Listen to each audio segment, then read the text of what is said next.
Hey, this is Davis Mallory, Nashville-based DJ, singer-songwriter, and today I am joined by a special guest. He's a top 10 star on The Voice, country singer Tae Lewis. Yeah. I'm excited to get to know him, learn his mission statement, and leaving a legacy, my new podcast here in Nashville. Don't let it shake your faith when it seems like you're so far from amazing grace. All right, Tae, tell us about yourself. All right, so that is funny. So my name is Tae Lewis. Grew up in North Carolina, country singer-songwriter. Been doing country music for almost 8 years now. Wow. Been singing since I was 5. Wow. Yeah, it's crazy, right? Did you grow up in a musical family? I did. Yeah. So my dad, he's a singer. He grew up in a quartet family. Oh, wow. So his family sung as well. What was the quartet called? So they didn't. Did they have a name? I don't know what their name was. The Lewis family. That's all I'm gonna say. Okay. And then my mom, she is classically trained. So she's been singing all her life as well. And then my brother, he sings as well, but he also plays the drums. So we've had a musical family. You're a band within your family. Literally. Yeah. Literally. And so walk us through your journey with The Voice. You were just on this year, top 10 contestant. Yes. You had 2 coaches. You had Reba and you had Dan and Shay. Yes, sir. What was that experience like for you? The experience was great, but I learned a lot. I learned a lot from, Reba. Reba, she taught me some things about like not moving so much on certain songs and being able to interact with the crowd and get to know so many people a little bit more, so that way they can know like the sensual side of me, but also be interactive when there's a time, right? And so she taught me a lot about that. Dan and Shay, they were just great, just all around. Like they're both like crazy, but they also like are serious. They have the business mindset, and Dan is very much business mindset, and then Shay is like more so of like, oh, let's just go and let's just have fun, right? So, but my experience was great. I had so much fun with both of them, and just the production of it all. It's been amazing. It was amazing. So for people who didn't watch The Voice, like where did you try out and how did the process start for you? Oh gosh. So the process started with a virtual audition. Okay. So I auditioned last 2023 of February. And it was the last audition date. And they usually call people or they message them over Instagram or Facebook or whatever. And so I just did a typical audition like in February. And I said, I'm going to just go and audition and see what happens, right? And so I went and did the audition. They called me like literally probably like 15 minutes after I did the audition. And they were like, oh my gosh, we love your voice. Like, we want to send your stuff over to the executive producers. Now, mind you, this doesn't usually happen this quickly, right? Yeah. So, like, I knew something was happening like super quickly. Fast. It was happening fast. So I was like, okay, this may be the right time, right? Yeah. So then after that, I ended up meeting the executive producers the next day. It was like, yo, we really like you a lot. We want to have you on the show. So we're going to we're going to talk to our other producers. So they have there's executive producers and then there's like segment producers, but then there's also like the big scheme of it all, like the NBC producers. And so they had to go and talk to NBC producers to see if it would be capable enough for me to be on the show. Mm-hmm. And then after that, like NBC producers like, yeah, he's great. Like, let's put him on the show. And they was like, okay, you're coming in. Like, you're going to come to California. That's where we film. And you're going to do the show. And so, like, after that, you kind of don't know where you're going to land. You just kind of play it by ear of, like, what's going to happen with the show. So what was your last day of filming? When was that? The last day of filming, what day was that? May, oh, God, 16th, I think. 16th, 15th, something like that. It was that third week of May. Yeah.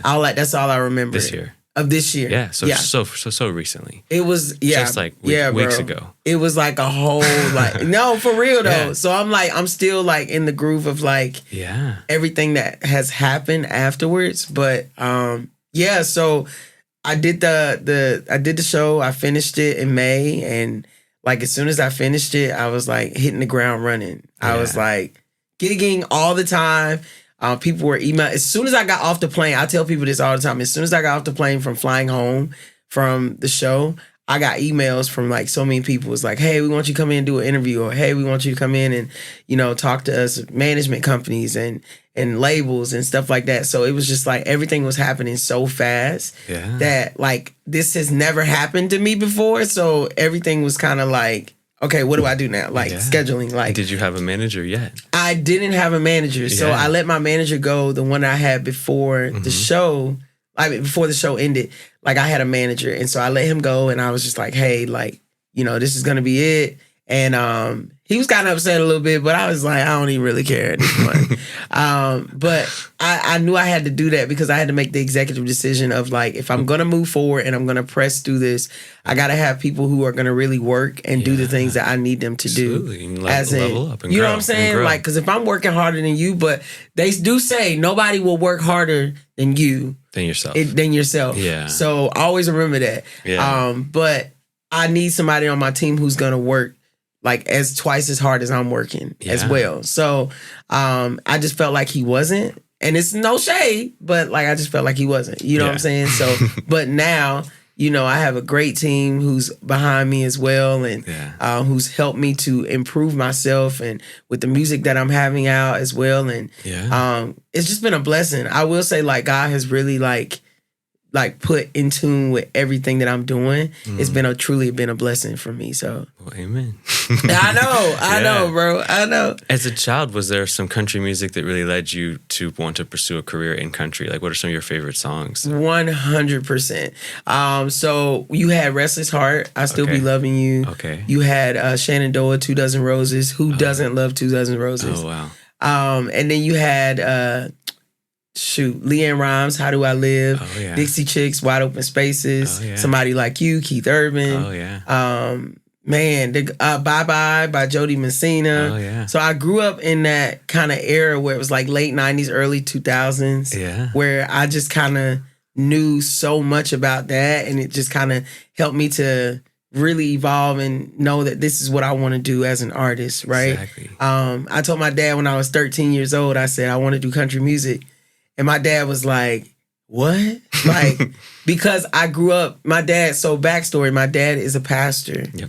And him being a pastor, he's thinking like, if you're not doing like, you know, gospel music, then you're like, that's devil music. Yeah. Like, what you doing, right? Yeah. So my dad was like, no, like, you know, you need to be doing gospel music. And I told him, I said, I didn't want to do that. And he just felt like it was a moment of like, okay, if my son wants to actually do this, then like I want to see if he's gonna actually pursue it, like be persistent about it. So he thought it was a fad, and like it was like, all right, whatever, right? But like it wasn't until I like graduated college and I started really like just evolving into it, and he was just like, okay, my son really wants to do this. Did you study music in college? I didn't because my dad was like, just go to school and figure something out, like instead of, you know, music, because he's been in the business. My dad was like also like signed as well as an artist with his quartet group. Oh, wow. And so he's seen the business side. And so he just didn't want me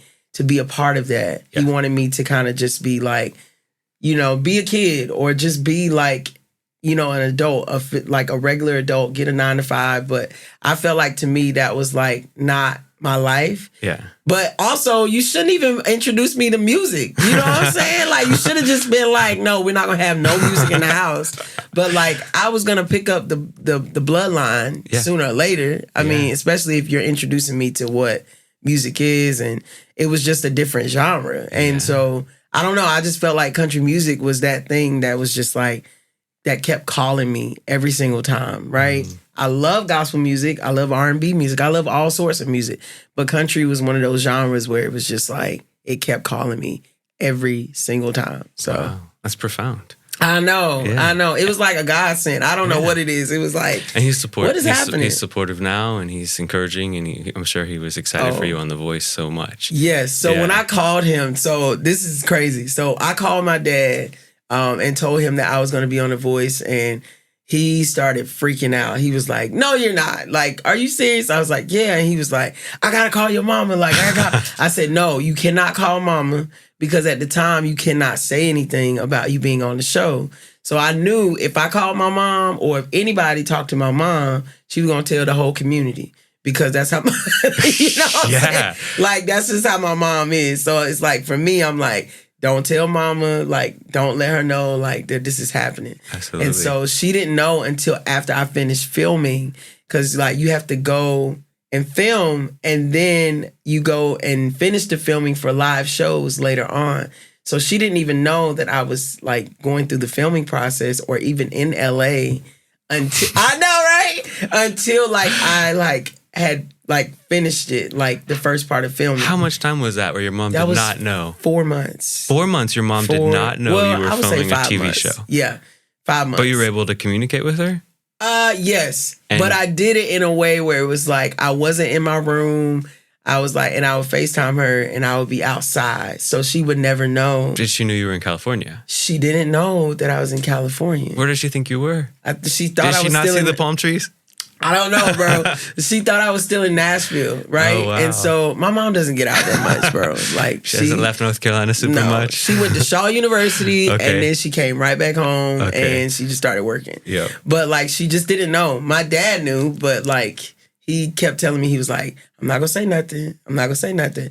And then I finally just told my mom as soon as I finished filming, and she was like, she started bawling, crying, and she was like, why did you tell me? Of course. Are you serious? Of course. I was like, because I knew you were gonna go, and she was like, yeah, you right. You So they right. make That was everyone on that show not tell their parents and Oh, yeah, friends bro. for 4 months of good. filming Yeah, bro. and just check out Yeah, from the like world? you got to check out from the Don't world. your friends wonder where you are? I'm sure somebody filed a missing persons request on Oh, some of their friends, right? Listen, so I told my roommate because he had to know where I was, right? Yeah. Like, but I didn't tell anybody else but my roommate and my dad and my brother. Like, that's the only 3 people that I told, right? Yeah. Well, obviously my management team knew, but at the time, but like Your work wasn't checking in on you? no, because I literally left my job and I said, hey, I got to go handle some stuff.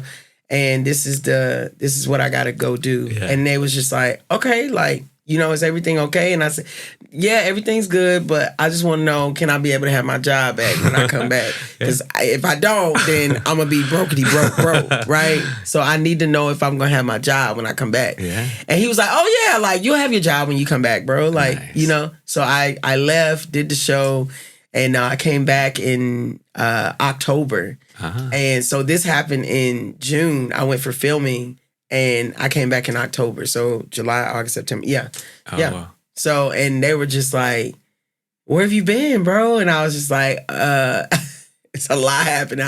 Now I can tell you. I went filming for the show and they was just like, oh my gosh. Like, so you're going to be on TV? I was like, I hope so, because I did all this filming for something. Yeah. So...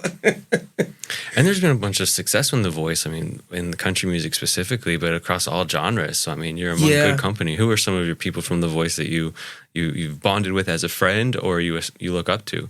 Past seasons? Past seasons, I would say Bryce Leatherwood. Yeah. I would say Wendy Moulton. Wendy Moulton, I still talk to her to this day. Yeah. I'll say Knowhere. He was on season 23. And I talk to him a lot, all the time. Like, me and him crack up all the time. Nice. Grace West. Nice. Grace West is amazing. Yeah. I'm actually going to see her tonight.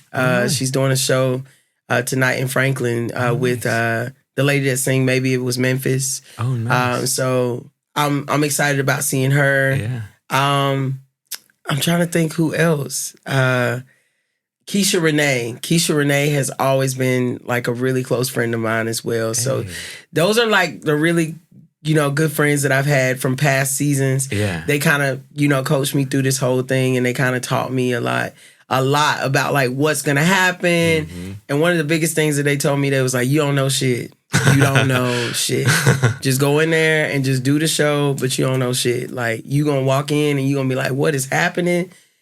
You just don't. You never know what's going to happen. There's so many full of surprises that are going to happen on this show, but that's a part of what reality television is, right? The fun. So you just got to have fun with it. You never know when your time is done, but you also got to just remember that, right? Yeah. Like, in any reality show, everything is already written, right? So you got to remember that when you get on reality shows. And so a lot of people don't remember that all these things are written already. So you gotta, like, all these shows that we watch, they have like a paper that they go by, a script that they go by. Yeah. So any show that you watch or any like thing that you do in like reality television in general is gonna have a script. Of course. So, and if they don't have a script, then they're just gonna be going off the bluff, which is crazy because that can't happen, right? Yeah. You know? So, but yeah.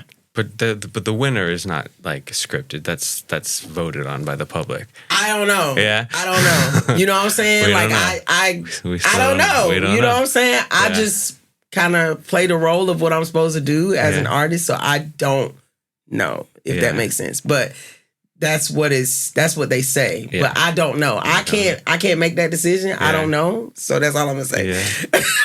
We don't know. All I'm gonna say. You know what I'm saying? Yeah. But yeah. Sounds like some election stuff, right? Listen, it's yeah, okay. We'll talk about that off the cuff, but it's all right. You know what I'm saying? But well, digging back into your childhood and your past, like talk to me about like the younger you and like what life was like before music entered into the picture. Who were you as a young child and like in your faith as well? Like yeah. So my faith was like really strong in church. My dad, obviously I told you my dad's a pastor, and so he had us in the church every single Sunday. And it was a lot. Sunday school, we had to go to, revival. I was singing in the choir. So the little boy that was, growing up, like I didn't really have like a life outside of, just music up until like I was, outside of church until I was like probably like 13 or 14. And I really started being able to evolve myself into hanging out with more people and immersing myself into like sports and stuff like that. So I started playing soccer, and then I went from soccer to playing, running track and field.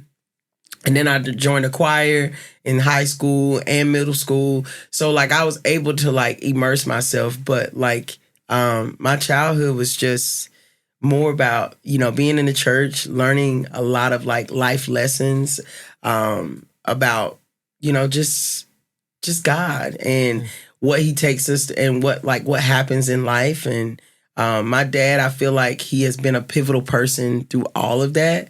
My mom as well. My dad, I'll say this, my dad was there, but he wasn't there, if that makes sense. Yeah. He was like present when he needed to be. But like there was a lot going on because he being a pastor, but also being a musician and being in a quartet band, and he was gone all the time. So my mom had to pick up the pieces for a lot of things. There was moments where I saw in my house where my mom, she didn't have food, but she made sure that we had food, me and my brother. And so we lived in this small little house that was like $250 like a month, right?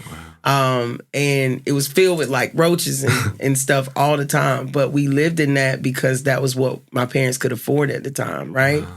So like I'm so grateful for the things that happened in my life because it made me the humble but also grateful person that I am now. And so that's why I push so hard. A lot of people ask me all the time, they're like, why do you push so hard in what you do? Like, why don't you like rest your brain like sometimes? And I'm like, there's no time to rest. There's no time to be able to like chill out because like I know that there's a calling on my life, and I know that there's what I'm supposed to be doing. I'm supposed to be doing something that is what I'm doing, which is country music. And I know that this is my calling, so I cannot just stop just because life wants me to, or like y'all want me to stop. No, I'm not going to do that, right? Yeah. I'm going to keep pursuing it. I'm going to keep going because I know that there's somebody behind me that is probably going to be, that's looking up behind me and saying, yo, like I want to be like Tae. Yeah. I get so many of those messages all the time. Yeah. But that shows me that I'm doing the work that I'm supposed to be doing for God, So what led your father to be a pastor? His dad. Really? So his dad was also one? Yeah, his dad was a pastor. His father was a pastor as well. So my great-grandfather, he was a pastor as well. From a long lineage. So it's a long lineage of pastors. Wow. And so my grandfather was a pastor of, get this y'all, 3 churches. Wow. So he was never home. Yeah. Like the only time that he was home was when there was food on the table. Yeah. And my grandma had said, hey, we cooking steak and we cooking some French fries and stuff. And he was like, he was going to be there, right? But when it came to like just being in the house in general, he was never there. But that was because he took the responsibility on to pay the bills, but also make sure that like he's taking care of the people at the church. And so it was a lot happening for him, but like he also knew that the assignment was for him to be called to be a pastor. And so my dad, he kind of looked up to his father as, you know, per usual. That's what most guys do. They look up to their father, what they do. And so my dad, he just took the reins and just said, hey, you know, this is my calling. This is what I'm supposed to be doing as well. And so he started doing that and started doing music as well. And that's what he's doing. So, wow. Yeah. Do you have a favorite Bible verse or something that comes to mind that you still resonate with? I have the scripture here. You probably can't see it. I can't see it myself. Yeah. Oh, I see it now. Is it Psalms? Ephesians. Hebrews 11. So Hebrews 11:1. Okay. Now faith is the substance of things hoped for and the evidence of things unseen. Wow. So like a lot of times we want to like look at it in a perspective of like, why isn't these things happening? Why isn't these things like progressing as fast as possible? But like, we're not looking at, do you have faith in yourself? Or do you have faith in who you are, right? Do you have faith in what God can be able to perform or what God can be able to do for you in your life, right? So if you have the faith, you can be able to do those things. But without faith, like, you can't prosper anywhere, right? Yeah. But you got to have the faith. So that's why like that scripture is so evident, because like you got to have faith even when you can't see it, even when you can't see that God is working, even when you can't see that things are moving. Like you just got to keep the faith. You got to keep pursuing and pushing as far as you can. So they say faith can move mountains, right? Come on, bro. Yeah. You better know, dog. You better know. Yeah. Yes, sir. So, and you're still a believer, you still pray. Which is amazing. In today's entertainment society, it's not always so easy. Yeah. And it's not so prevalent. So, but I will say, like, with country music, and that's what I love so much about it. Yeah. Country music, there's so many Christian faith-based people in country music. Like, I look at people like Lainey Wilson, or I look at people like Jody Messina, like she talks about her faith all the time. Bailey Zimmerman. Yeah, Bailey Zimmerman. And I look at Shannon Doa. Shannon Doa, they talk about their faith all the time, right? Yeah. I remember I was talking to the lead singer of Shannon Doa at CMA Fest, this past CMA Fest. And he was talking to me about just God in general. He was just like, man, like, I'm so grateful to still be, you know, doing this. And you know, God could have had it another way. You know, God could have told me, like, this is my time to be done, but I'm so blessed to be doing this. And even at the age that I am, I'm almost 70 years old, and I'm still rocking it up here and still gigging. And that doesn't happen, right? Like, a lot of people, like, close to 70 years old, they sitting down on their ass and just, like, you know, watching TV and drinking a pop and eating whatever, right? Yeah. But like these guys, they are like still gigging. They're still doing what they do. And so like there's people in country music that talk about that profess their faith all the time. Yeah. And that's what I love about country music is that you have to profess your faith even through like what this industry is. Because this industry is a dog-eat-dog world. Yeah. But you got to have the faith. Like, and that's why if you don't, it's going to eat you alive. Yeah. So, I mean, have you ever felt you were in a position where you might have to hide your faith or compromise your faith in the entertainment industry or in life in general? I would say the only time that I feel like I had to hide my faith was being on the show. Yeah. Because a lot of times being on, you know, reality shows, like they don't really want you to talk about much of your faith as much. Yeah. Because when you talk about your faith on those type of shows, like it kind of ruins their audience. Sure. Because there's some people that probably watch the show that don't believe in God, right? And so they want to give you the best of their ability to shine the light on you as much as you can, especially if they want you on the show, right? Yeah. And so they don't want you to be talking about your Christian faith as much because like it may cause friction where people be like, well, I don't want to, you know, be a part of him because there's so many denominations, right? Yeah. So there's a one denomination maybe like talking about, oh, well, I, you know, like believe in this or I believe in that, right? And so you don't want to just say, oh, well, I grew up Southern Baptist and that's what I grew up. You know what I'm saying? You don't want to do that because then it causes conflicts within the show. So I would say that's the only time that I feel like I had a moment where I couldn't be able to talk about my faith. Yeah. But other than that, country music, like I can talk about my faith all the time on like my YouTube channel, my Instagram, my Facebook. Make sure that y'all go and follow me already. Tell the world where they find you. Tae Lewis. Tae Lewis __. There's 2 underscores, so remember that. Yeah. Yeah. So beautiful. Thank you, bro. And so then Nashville is home. Yes. Talk to me about what you love to do here in Nashville. Favorite restaurants, coffee shops. Okay. Places to just hang out. All right, Let's plug.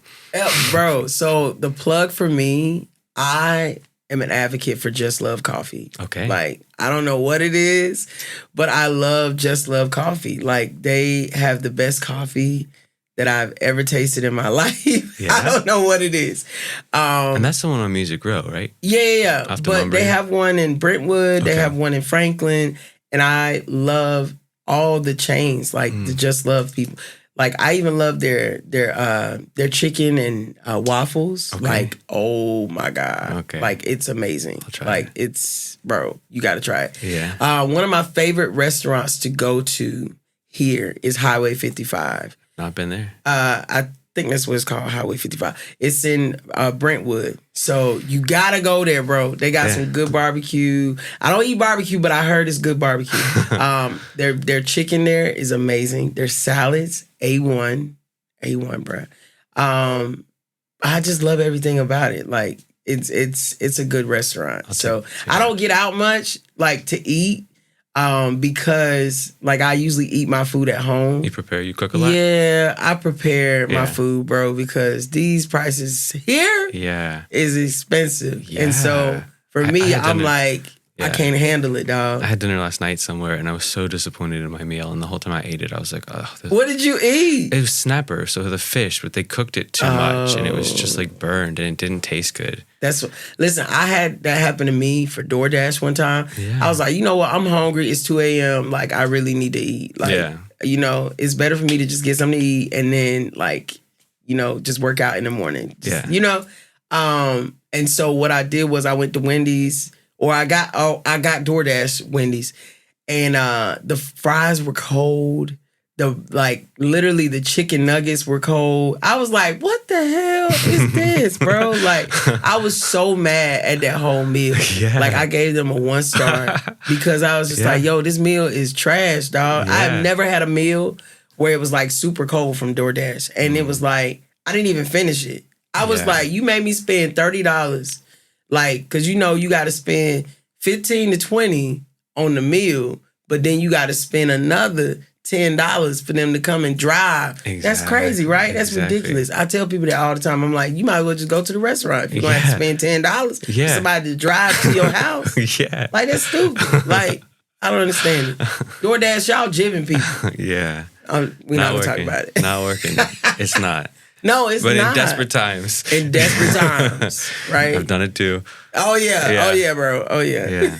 Well, so back to like, what do you feel is your mission statement with your life? Like, what's the purpose you feel that you want to do with this career you're in the middle of, or the beginning of, really? Yeah. And beyond. Like, what do you?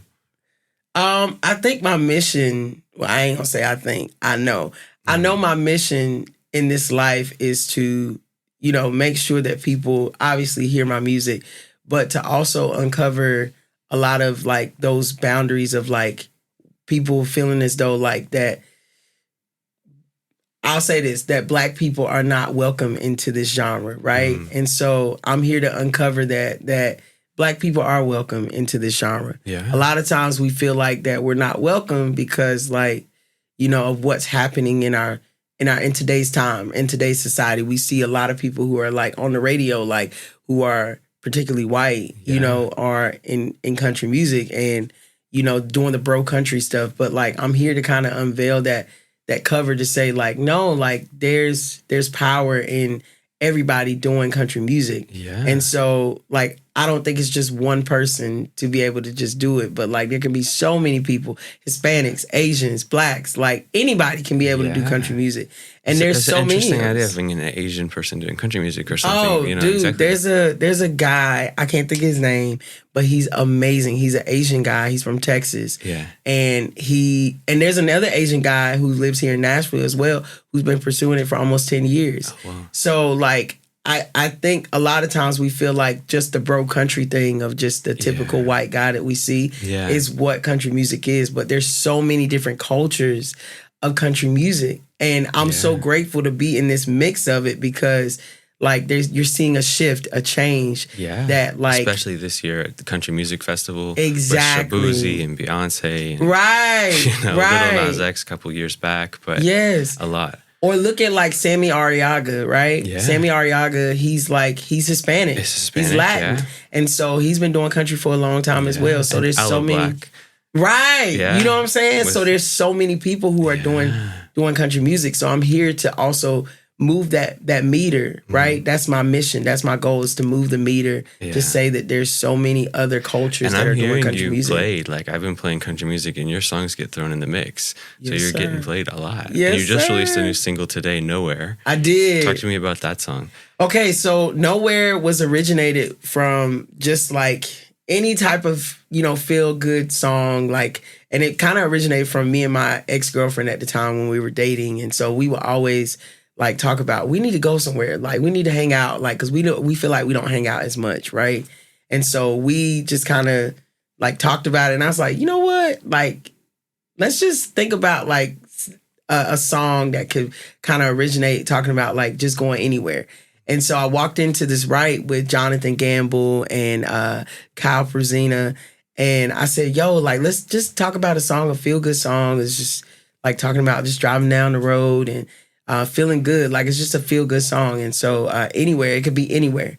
And so he was like, what about we say, Jonathan was like, what about we say something like nowhere? Like, we can go, it doesn't have to be anywhere. We can go nowhere, right? We don't even know where it is, but it can be nowhere. You get it? Yeah. So it was like, that it was country, a clever play on words. Play on words. Yep. And so that's why I was so excited about singing it. And I said, you know what? Let's chase this song. So we got in there, we wrote it. We wrote it in like 2 hours. And then we got a demo down and it was amazing. Like from the version that we first started off with the demo to like now what it's like, what y'all hear, it's amazing. And we had so much fun like writing it. That was my first time ever writing with Jonathan. Oh, wow. And that was my first time writing with Kyle as well. Okay. And so it was just amazing to be able to write with them and just to be able to... What are some of their credits? Like? Oh, man. So Jonathan has written with like so many people like Taryn Wells, CeCe Winans. Oh, nice. So like he's on the gospel route, but he also like has written for like people in the country route as well. And so Kyle Pruzina, he's more of like... he just started kind of like in the writing process, but he also has like been in rooms with like big writers as well. So like he knows the gist of like what is expected for Nashville writing, because what a lot of people don't know, Nashville has a sense of how you're supposed to write, but you shouldn't give a shit about that, right? Yeah. You should just write the way you want to write. Yeah. But like Nashville has a system of how they write. And so, if you don't write in that way, it's kind of hard for them to like really push the element or push the song that that you want them to push. So, yeah. So how often do you write right now? Like, what's your writing routine? Oh my gosh, bro. So I write like literally probably every 2 to 3 days. Yeah. Yeah. So I'm writing. Yeah. So if I'm not, I probably won't write today, but I'll probably write tomorrow. Yeah. And then I'll write again like Day maybe after. 2 days. Yeah, a day or two after that. So I'm usually writing like every other day. Wow. And it's a skill. So Yeah. you have to remember that like if you're not improving that skill, I'm playing a guitar, and so I'm learning the guitar as well. So I'm being transparent about it. I am the shittiest guitar player that you could ever like play with, right? In my band, they tell me all the time, like, no, bro, you sound great. Like, don't lie to me. Don't lie to me. But like, I'm getting better at it because like I'm improving. I'm taking the time out to learn the skill Because if you don't learn the skill, you're never going to improve. You're never going to get better. Yeah. And so there's times where like I come in the room and I'm like, man, that doesn't sound right. Like maybe I need to write a little bit better, right? And so every time I get into a room now, I'm like, words are flopping out, right? Because like it's easier to write now because it's a skill. You've been doing it for so long. And so I would tell anybody, if you're going to write, make sure that you like writing every other day or every day or every 2 days to be able to learn a skill, because you're not going to get better if you don't learn the skill. What was your first co-writing experience? Oh, my first co-writing experience was with Alexa Capelli. Okay. Alexa Capelli was out of California. She's still there. Yeah. And she's a pop artist. Okay. So you probably heard her songs on like Spotify. You probably heard her songs on the radio as well. She had Say Something. If you wanted me, you say something. Oh, nice. Or she's had oh, you could have just left me alone. Oh, it makes me sick. So like she's like very good at like knowing what the hooks could be. And so we wrote Good Friend Jack. It was a very much honky-tonk country song. So she was like, this is my first time writing a country song, like honky-tonk country song. So bear with me. And she did the song and it was like, I was like, dude, you were phenomenal. What are you talking about, bro? Like, and so she was like, oh my gosh, really? Like, and the song like set the mark for like people to understand that this could be Tae's like, you know, run through, right? And so I just kind of felt like when I wrote that song with her, it was just amazing. So ready to go. And what year was that? This was 2022. Okay. Yeah, 2022. So 2 years ago. 2 years ago. The rest is history, and now you're... And the rest is history. I always have written my own songs. So like my first single I came out with, Against the Grain, I wrote that whole song by myself. I wrote my next single, Good Lovin', I wrote that one by myself as well. It wasn't until I started getting into, When I Grew Up, I wrote that with like 2 other writers. So that was the first song that I wrote like with other people. And it was like, okay, maybe I need to up my skill into writing with other people. And so I didn't recognize that like, you know, writing with other people also helps to understand how to write even better as well. Yeah. Because by you just writing by yourself, it's like, okay, this is great. You're kind of your only judge. You're only judging yourself. Yeah. And so sometimes when you're only judging yourself, you don't know if the song is great or not. Could be better. Or if the lyrics could be improved. Exactly. Yeah. But what I did a lot of times is that I would send it over to a lot of friends who were songwriters. And they would be like, okay, this is great. Maybe you could fix this word here. Maybe you can fix that word here. And I would go in and I would just fix it. And so I started co-writing, and it made life so much easier because then I had co-writers who would be like, that shit sucks. That is not it. Yeah. Let's try something else, right? Yeah. Some of the topics that I would come in with, I would be like, I wish you would hear the songs that I wrote when I first started. And this is for every songwriter. When you first start, you're not going to write the best songs. No. You're going to write the most shittiest songs that you will ever write in your freaking life. Yeah. But you got to go through that. You got to eat shit for a little bit. And we just talked about that. You got to eat shit for a little bit in order for you to be able to grow as a writer, as an artist. You know what I'm saying? And if you don't do that, then you're never going to like prosper. Yeah. You know? So, yeah. Is there a word of wisdom or a life lesson you've experienced in recent that you might want to share with our listeners? Oh, man. Something that could have gone on today or just this week? Yeah. So I think one of the biggest things, I would say Reba, she told me to never like settle for what you know that you can do. So I think for me, that was one of the biggest things because a lot of times I felt like I was settling because of what Nashville makes you feel like, right? And so Reba told me that like at set, like when we were on set, she was like, never settle for what you know that you're supposed to be doing.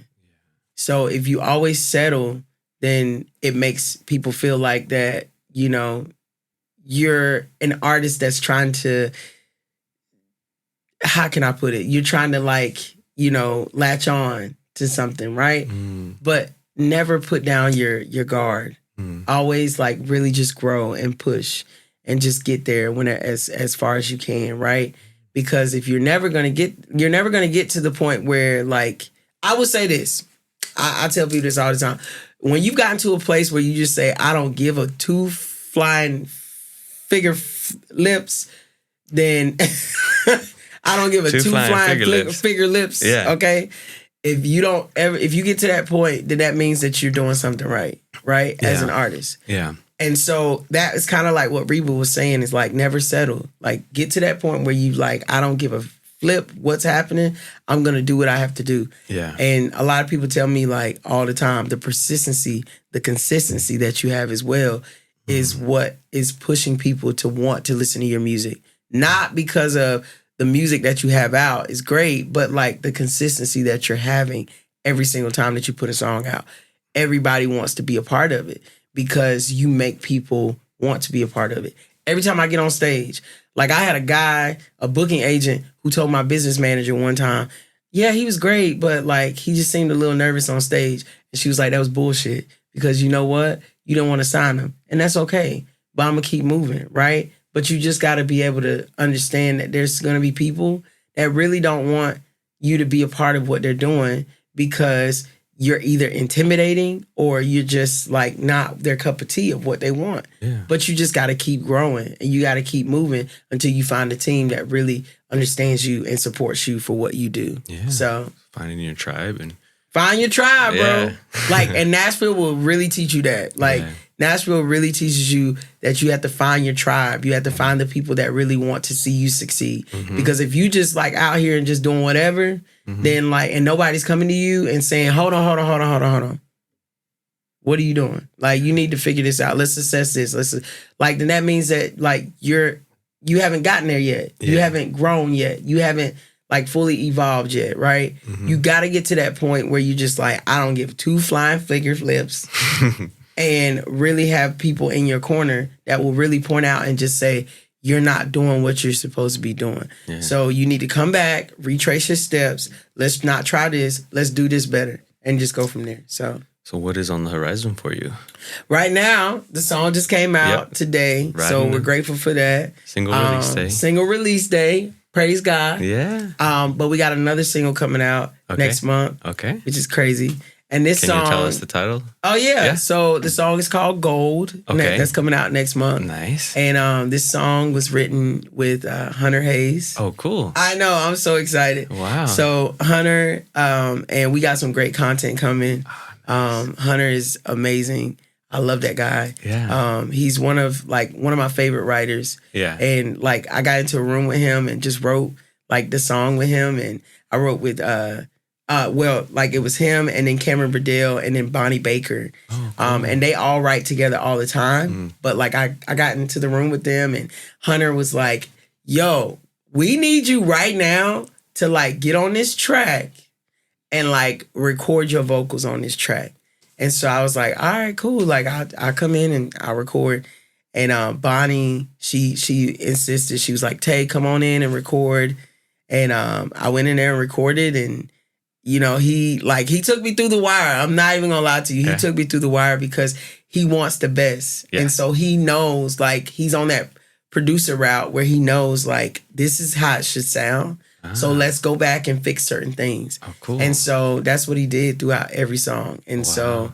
long process? Or was a long process, bro. It was a long process. I would say the process was, like, about... I went in and I recorded one day, but then I also had to go back and like record some stuff. So it was a long process a little bit to like get the song done and finito. Yeah. But I'm super grateful for it because now everybody can hear it. And it probably sounds phenomenal. Oh yeah, bro. Yeah. Like, but it took a little bit of time because like without anything of like patience, like, you know, with the song, it's never going to get where you need it to be at, right? So you gotta have patience for the song. I wanted to put that song out so bad, like last month, and I was like, we need to put this song out now. Like, what the heck? And then I had to realize, like, no, let's kind of chill out a little bit. Let's not put this song out right now, right? But I'm feeding my people so many songs right now because I wasn't able to do that when I was on the show. Mm-hmm. Like I had a whole year where I wasn't putting music out at all. And does The Voice own the copyright or the label side of publishing? No. Yeah. So like once you're out of the, because you have to sign a contract and you have to be under an agreement with them stating that like whatever you put out or whatever you post, like they all have ownership of that up until like you're out of their contract. So like once I got cut, I was done from their contract. Oh, okay. Which is grateful because I get to be able to put out music. You know what I'm saying? Yeah. But I was able to put a single out. I was able to put out this single today, and then I'm putting out another one, and then we got another one after that. So like we stack with like some music. You writing? Yes, sir. You're writing. Yes, sir. But we finding like the songs that need to be put out. So I have another song that's coming out right after Gold. We got another one coming out, but I can't tell you that one because that's a feature. But there's another song that's in the works as well with the guy I've been. I have basically did a show with. I opened up for him, and we're gonna be like putting out a song as well. Okay. Can't tell you his name yet because it's supposed to be a surprise. So I'm telling you too much already. You know what I'm saying? But like. It's a big artist. And so me and my team, we're like, as soon as we got the call and he was like, yeah, I want to do a song with this guy. And we were like, wait, what? Bro, I'm excited. Like, it was crazy. To see. Like, and this guy like has like close to 500K followers. So we was like, what? Oh. No, he does not. And it was like, yeah, he wants to do a song with you, bro. And I was like, okay. So like we're gonna get into the studio, record, right? And so like it's gonna happen. Major. So this is amazing. This could potentially change my whole trajectory of my career with this song. Whoa. So yeah. We haven't written it yet, right? No, we haven't written it yet. So we're about to start the process. Okay. So that's exciting. I'm excited about it. Yeah. Like I really am. So and touring, you're performing a lot. Yeah, so touring right now. We are kind of like taking a chill right now for August. Okay. But when September hit, we got a couple of festivals. We're going to North Carolina, and then from North Carolina, we're going to South Carolina. And then after that, we're coming back, and we have to go to Kentucky. So we got a couple of shows. Nice. And then I think we're possibly doing the 10 Roof Tour as well. Ooh. So we're possibly doing that. Yeah. So there's a lot that's happening. A lot going on in the world of Tae Lewis. A lot going on. And I don't have a lot of time to rest. But I'm trying to figure out how I have even time to work out as much as I do. Like, because like, it's a lot. You know what I'm saying? Yeah. But this is the life that I've wanted. This is the life that I'm living. And I'm grateful for it. And so just know if you want to be an artist, that this is what you're going to have to go through. So I'm grateful that you came and made some time for me. Bro, of course, dog. Super am. Thank you. And No everyone problem. go check out Knowhere out today. Yes. And make sure tuned. that y'all check that out. Knowhere is out today. July 19th. Make sure that you go get that. It's all on any streaming platforms, Apple Music, Spotify, Amazon, whatever you got. Like, just go ahead and get that single right now because we need all the streams as possible. Plug. Yep. Thanks again, Tae, for coming by today. Thank you, bro. Yeah. Thank you. Woo.